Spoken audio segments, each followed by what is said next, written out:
Ee, Milli Eğitim Bakanı olarak seyahatlerimizi, mesaimizi büyük oranda diğer kabinedeki arkadaşlarımız gibi deprem bölgesine ayırmış durumdayız. Asrın felaketinin yaralarını sarmak o kadar kolay değil tabii ki. Bizler de kabinedeki arkadaşlarla beraber Sayın Cumhurbaşkanımızın talimatları doğrultusunda buradaki yaraların sarılma sürecine bir anlamda bir seferberlik ilan ettik ve bu yaraları sarmak için bütün arkadaşlarımız çok seri bir şekilde bir çalışma trafiğinin içerisine girmiş durumdayız. Öncelikle başta bütün milletimiz olmak üzere özelde de bugün Malatya'dayız. Malatya'daki hemşerilerimizin, dostlarımızın başları sağ olsun. Kayıplarımızın mekanları cennet olsun inşallah. Allah kendilerine gani gani rahmet eylesin. Milli Eğitim Bakanlığı'nın hizmet alanı ile ilgili olarak Malatya'daki ihtiyaçları, mevcut durumu, bugüne kadar yapılanlar, yapımı devam edenler, atlanan bir şey var mı, unuttuğumuz bir şey var mı, eksik kalan bir şey var mı diye bugün burada İl Milli Eğitim Müdürümüz, İl Milli Eğitim Müdürlüğü bünyesindeki idareci arkadaşlarımız, ilçe milli eğitim müdürlerimizle birlikte değerlendirme yaptık. Her bir ilçenin durumunu tek tek masaya yatırdık. Eksiklerimizi analiz ettik. Ortaya çıkan tabloda Malatya'da depremden önceki derslik sayımız 6177 derslikte hizmet veriyorduk. Bu dersliklerimizden 855 tanesi şu an kullanılamayacak durumda.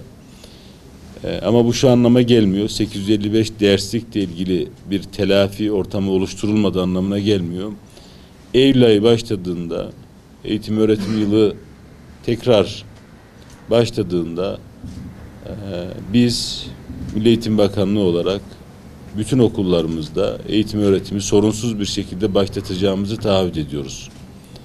Burada kimsenin bir endişesi olmasın. Hatta şöyle güzel bir şey daha söylemek lazım. Burada bugün planlanan yatırımlar tamamlandığında ilin toplam derslik sayısı yaklaşık %15 oranında da artmış olacak. Yani deprem öncesi duruma göre. Bu da çok önemli bir artı. İnşallah dediğim gibi bunlar kayıplarımızı telafi etmez. Giden canlarımızı geri getirmez. Ama bu ülkenin çocukları için, bu ülkenin gençleri için yapabileceğimiz şeyleri yapmamamızı da gerektirmiyor bu. Biz de üstümüze düşeni bu şekilde yapıyoruz. Olayın birinci boyutu bu. Yani dersliklerle ilgili ihtiyaçlarımızı gidermemiz lazım. Dersliklerle ilgili ihtiyaçların içerisinde atölye, laboratuvar gibi ekipmanlar da var. Onları da hazırlıyoruz. Dediğim gibi Eylül ayına kadar belki daha hızlı yapılabilecek formülasyonlarla sorunu çözeceğiz. Ama uzun vadeli de ihale süreçleri zaten Sayın Valimiz başlatmış. İhale süreçleri tamamlandığında Malatya'nın derslikle ilgili bir sorunu kalmayacak inşallah. Olayın ikinci boyutu bu dersliklerde, okullarda ders verecek öğretmen kardeşlerimiz, öğretmen arkadaşlarımız. Onlar açısından da Malatya'nın bütün ihtiyaçları karşılanmış durumda. Son atamalarla birlikte Malatya'da doluluk oranı %105'e ulaşmış durumda. Yani norm fazlası öğretmenimiz oluşmuş durumda. Bu da tedbirlerin, gerekli bütün tedbirlerin alındığını gösteriyor. Öğretmen sayısı itibariyle de problemimiz yok.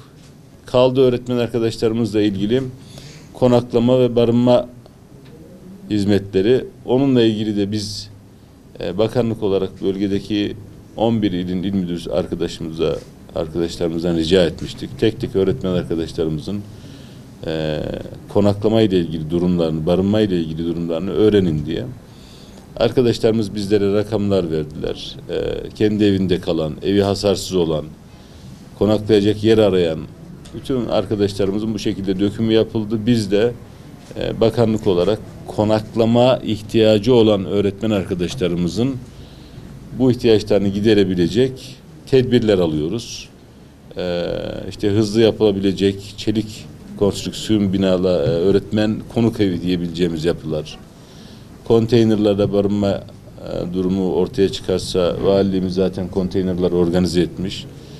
İlave olarak ilimize yeni atanan, yani Malatya'ya yeni atanan 690 öğretmen arkadaşımıza da bu şekilde irtibata geçirilerek konaklama ihtiyaçları giderilmiş olacak.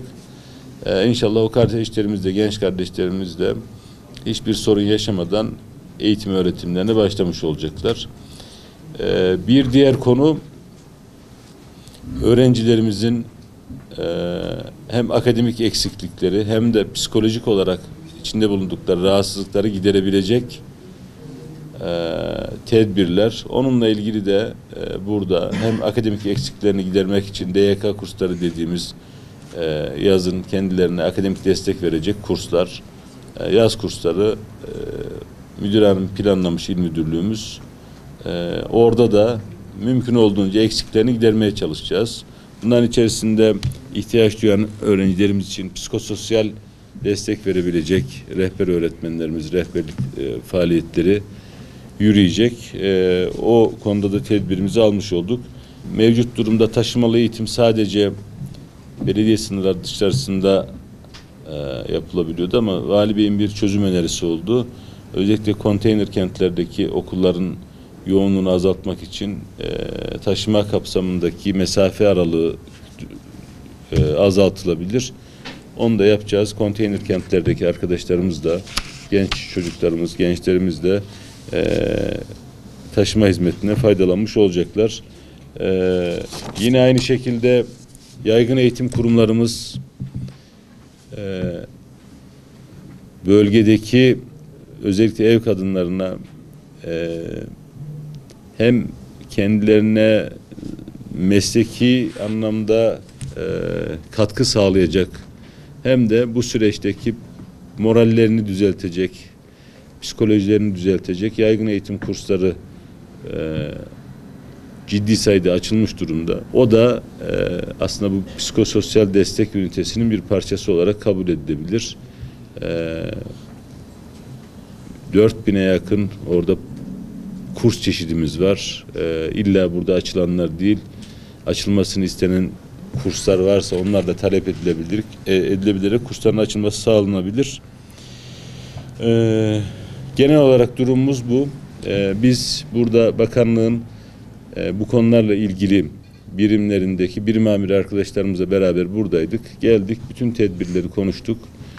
Biz bakanlıkta bir koordinasyon birimi oluşturduk ve bakanlık merkez teşkilatından bir arkadaşımız ilde il müdürü arkadaşımıza bu konuda yardımcı olmak, bakanlıktaki işleri hızlandırmak için burada bulunacak.